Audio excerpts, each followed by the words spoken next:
That is all that is coursing through my veins right now is the word how. Chelsea started off impeccably well. They take a 2-0 lead. And then Man United summon a fight back of all fight backs, lead 3-2, and then start to keep shape. Hold the ball so well for the last 2 or 3 minutes of normal time. Hold the ball very well for the majority of injury time. And then with a minute to go, stop concentrating. With a minute to go, we leave Delo one-on-one with Madueke, who does him. Delo doesn't mean to catch him. The commentators kept saying, what has Delo done? Delo their legs kind of clashed. It's a foul, yes. I'm not saying it isn't. But why are we allowing that situation to unfold with a minute to go? You're on the edge of an epic comeback, some bragging rights. You can go into the Liverpool game at the weekend with a bit more pride, a bit more confidence. But no, this Manchester United team, again, although we demonstrated great personality, great character, great hunger to fight back, although we were clinical tonight with some really difficult chances, we got ourselves back into a brilliant position. And I know we need better technicians. I know we need better coaching. I know we need better structure. But the lack of headspace from these Man United players is absolutely ridiculous. If they go on a roller coaster, their heads are going to whistle, bruv, because there's nothing in between their ears. That is absolutely beyond embarrassing.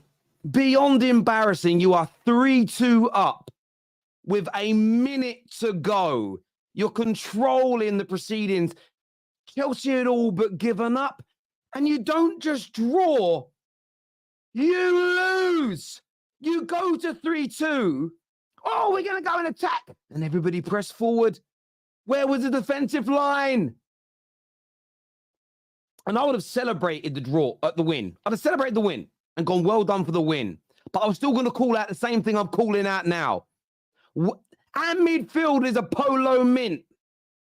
The space in our midfield is... I'm surprised squatters have not moved into our midfield. I'm genuinely surprised.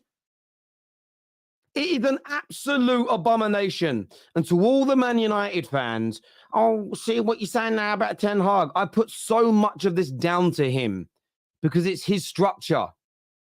It's his substitutions. It's how he drills his team. And this team is vulnerable. And when the going went against us today, we went 1-0 down, 2-0 down very quickly. We looked dishevelled. And a mistake from Caicedo gave us an opening. We took that opening. We grew from that point and deserved to be 3-2 up. We deserved it, in my opinion, to be 3-2 up at that stage. No doubt about it. But then we make a mistake.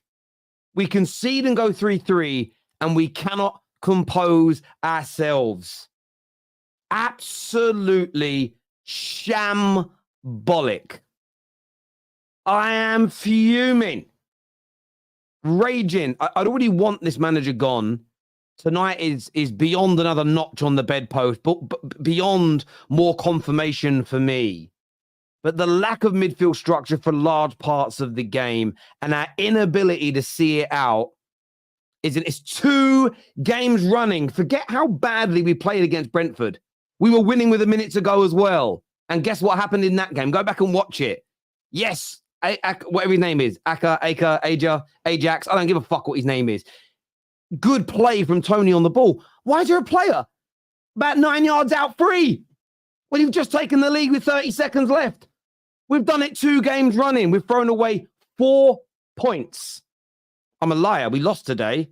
We've 5 points. My maths is terrible. We've thrown away 5 points in 2 games. And me and Hussam had a conversation on Straight Facts last Friday. And he said, Terry, why are United fans not talking about the top 4? I feel you're ignoring it on purpose. No, we're ignoring top 4 Champions League qualification talk because tonight's in us. Brentford's in us. And now we've got to play Liverpool with one fit senior centre-back, and that's Maguire.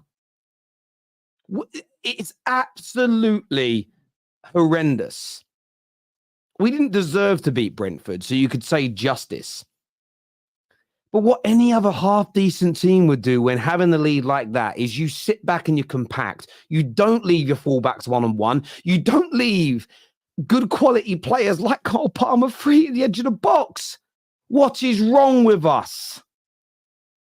Absolutely kamikaze football. Now, I am going to praise Chelsea for winning. And their fans are going to celebrate, and they should celebrate Cole Palmer forever. Is there a day called Palm Tuesday, KJ, in the Christian religion? Palm something, right? In the they've got to name a day after this guy. Palm fucking Thursday at Stamford Bridge. Excellent player, Cole Palmer. I'm taking nothing away from that individual. Sensational. But Chelsea were also Palm Sunday. There we go. It's Palm Thursday now. Man, this Chelsea team aren't very good either. And they'll celebrate, and they deserve to laugh at us. They deserve to banter us. They deserve to celebrate. I'm not taking that away from them. I'm not taking that away from them at all. But that's probably why it hurts me a little bit more, is they are not very good whatsoever. And we had the chance to stretch a lead of 11 points over them. But of course, the proverbial 6-pointer, they're now only 5 points behind us with a game in hand. And look, Chelsea have been awful this year. And if we get caught and overtaken by them, we have to take our medicine with that. But why would we be? How can you go from having an 11-point gap to being behind them? I'll tell you how. An awful manager, a terrible system, and players that lack discipline. And I've said earlier on in this piece, yes, we need better technicians. Yes, we need better overall football players. I'm not denying that. But the lack of mental fortitude, the shrinking violent nature of this Manchester United team is an embarrassment, not just to this great club and our history, but it's an embarrassment to anyone who even touched the ball. To any dog that plays fetch, anyone who touches any kind of ball in the world, Man United embarrassed with how we are as a football team. It was an absolute shenanigans, at the end. And I, for one, am embarrassed. I'm not even, my brain's gone. My head's gone. I'm so angry. I want to smash the camera. I want to smash this room up. But then I think to myself, why would I cost myself money for that bunch of Why didn't we stop attacking when we went 3-2 up? When Chelsea were open. They were open like a gigolo, bruv. Spread. Stopped attacking. But Rashford on, didn't attack. Yes, I wanted this to be a bit more compact, but you can still attack. We stopped. God. Listen, anyone out there defending Ten Hag, show your face. Show your face and tell us why. I'm not saying the players are guilt-free here today. Okay? Anthony didn't need to tackle Cucurella, shouldn't have conceded that penalty. The low tonight, great cross for the goal. But look, came out of his position for the first goal, didn't see the danger and recover quick enough. Not completely his fault. Casemiro not picking up Gallagher and just letting him stand there at the edge of the box free. And then Onana again, that guy, my word, he drops. It sounds weird because he's really heavy, but he drops like a feather. You ever dropped a feather and it sort of does this to the floor? He drops so slowly. I don't know how it is physically possible for a man who weighs as much as him to fall that slowly. It's like he's full of fucking helium. So mistakes there. And Delo, again, he got skinned for the penalty. I feel it was a bit unlucky. Like he sort of fell. But this team, man, this club kills me. Kills me. Shambles. Shame on them.